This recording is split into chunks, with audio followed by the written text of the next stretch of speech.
পৃথিবীটা বড় স্বার্থপর। দুনিয়াতে যার কাছে টাকা আছে আপনি সঠিক হওয়া সত্ত্বেও আপনার অপোজিটের যদি টাকা বেশি থাকে, আপনার যদি টাকা না থাকে ওর দিকে টানবেন। আর আপনি যাকে বিশ্বাস করবেন যে এই লোকটা আমার উপর করবে না, আমি তো সঠিক ও তো জানে, ও মিথ্যা ওটা জানে না, ও আরও তাড়াতাড়ি বেশি বিক্রি হয়ে যাবে। এই টাকার কাছে সবকিছুই মূল্যহীন টাকা এমন করে হয়। আচ্ছা যাই হোক এভরিওয়ান, আশা করি ভালো আছেন। আমি আলহামদুলিল্লাহ ভালো আছি। এই যে দেখতে পারতেছেন যে আমি খাওয়ার নিয়ে রিভিউ নিয়ে চলে আসলাম। মাছ তো আমরা নিলাম ২ টা। তো ২ টার মধ্যে বড় একটা ছিল আর ছোট একটা ছিল। তো ছোটর মধ্যে সবাই ৩-৪ পিস কইরা পাইছে। ৪ পিস কইরা পাইছে। লেজের ভর্তা হইছে সবগুলা। লেজের ভর্তা এত টেস্ট ছিল। সবচেয়ে বেশি খাবারের মধ্যে টেস্টি ছিল লেজের ভর্তা। উফ! আমি তো ভাই লেজ ভর্তা দিয়ে আমার এক তরকারি হইলে মজার মতো এক তরকারি হইলে আমার এক প্লেট পুরো ভাত খাওয়া যায়। সমস্যা হয় না। তারপরে শুকনা মরিচ ছিল, লেবু ছিল। সালাদটাতে এত মজা ছিল।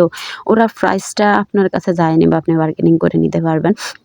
বাট ওরা অনেক বেশি দাম চায়। পরে বার্গেনিং করে আপনি কমাতে পারবেন। কিন্তু আপনার সদবাত হয়ে যাবে। ভাতের প্রাইস, তারপর ডাউলের মধ্যে কোনো টেস্ট নাই। ডাউল একটুও ভালো হয় নাই। আবার অন্যান্য সালাদও অনেক দাম। তারপরে অন্যান্য তেল, যেই মাছটা ভাজি করবেন ওই মাছের তেল-টুল সবগুলা নিয়ে তেলটা অবশ্যই চাইলে দিয়ে দেবে। আর এই তেলটা এত মজা, মানে তেলটা যদি উপরে নিয়ে ছিটা দেয় মানে ভালোই লাগে খাইতে। আবার বেগুন ভাজা, অনেকে বেগুন ভাজা খায়, ভর্তা খায়, আরও অনেক রকম ভর্তা আছে, অনেক রকম জিনিস আছে। আপনি যেটা ইচ্ছে ওইটা নেবেন, ওরা দেবে, বাট আপনি যেটা ইচ্ছে ওইটা নেবেন। বাট বেগুন ভর্তার মধ্যেও পার পিস অনেক টাকা নেয়া যায়। ৳৩০ করে একটা পিসে। যাই হোক, এই যে আমি খাবার অনেকগুলা নিয়েছি। এগুলা জাস্ট মানে জন্য নিছি। আমি মাছ একটা নিছি।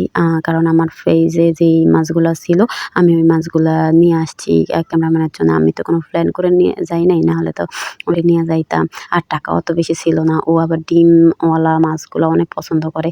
তো টাকা বেশি ছিল না বিধায় আমি ডিমওয়ালা মাছগুলা নিতে পারি না। আর এখানে তো সবাই খাইতেছে। আমি তো ওইভাবে নিলে আমার আরও বেশি হয়। যাই হোক সবাই তো খাইতেছে। আমি তারপর আমার খাওয়ার থেকে একটু বাছাই ওর জন্যে রেখে দিছি। মানে নিজে কম করে খাই, ওর জন্য বাসায় নিয়ে আসছি। অবশ্যই বাসায় এসে মানে ওই তখনই তৃপ্তি পাইছি। আমার কিন্তু ওইখানে গেছি, ঘুরছি বা খাইছি, আমার তৃপ্তি হয় নাই। যখন আমি বাসায় ওরে নিয়ে আসছি তখন আমার মনে হয় যে যাক আলহামদুলিল্লাহ, এখন আমার সাকসেস, এখন আমার তৃপ্তি হইছে। যাই হোক আমি সবগুলা নিয়ে একবার ট্রাই করছি। আমার কাছে বেস্ট অপশন হইছে আপনি লেজের ভর্তা খাবেনই খাবেন। লেজের ভর্তা অনেক মজা ছিল, অনেক মজা ছিল। ইলিশ মাছটা এত আমার ভালো লাগে নাই। বাস লেজের ভর্তা এত ভালো ছিল, এত ভালো ছিল। বেগুনটা আমি পছন্দ করি না। বেগুন আমার ভালো লাগে নাই। বাট নিছে সবাই, আমিও নিছি সবার সাথে। আর সালাদটা, ওদের সালাদটা এত টেস্ট ছিল, অনেক টেস্ট ছিল। সালাদ দিয়ে ১ প্লেট ভাত খাওয়া যায়, বিশ্বাস করেন। এত টেস্ট ছিল সালাদটা। ডাইলটা তো মোটেও ভালো হয় নাই। আর যাই হোক, আর আপনি একটু মানে সালাদ, একটু আপনি শুকনা মরিচ আর একটু ভর্তা এগুলা মেখে খাইলে আপনার মানে একদম তৃপ্তিমতো খাইতে পারবেন। আর সাথে যদি আপনি এই তেলটা উপর দিয়ে ছিটিয়ে দেন, মজা আর মজা। যাই হোক এই যে এগুলো আমি বাসায় রাখলাম। আমার বাগ থেকে এগুলো আমি বাসায় রাখলাম ওরে মানে বাসায় আনি ওরে তৃপ্তিমতো খাওয়ানোর জন্য। যাই হোক আনি খাওয়াইছি, ভালোই লাগছে।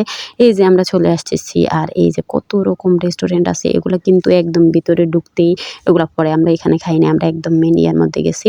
আর ঘুরতে মানে ওইখানে নৌকা আছে, আছে, আমরা ওইখানে ঘুরি নাই। কারণ সন্ধ্যা হয়ে গেছে আর এত টাকা তো আমরা নিয়ে যাই নাই।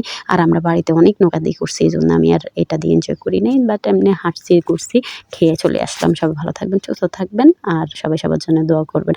যাক অবশেষে মাওয়া যায়ও ঘুরে আসলাম, ইলিশ খেয়ে আসলাম অ্যান্ড নিয়েও আসলাম।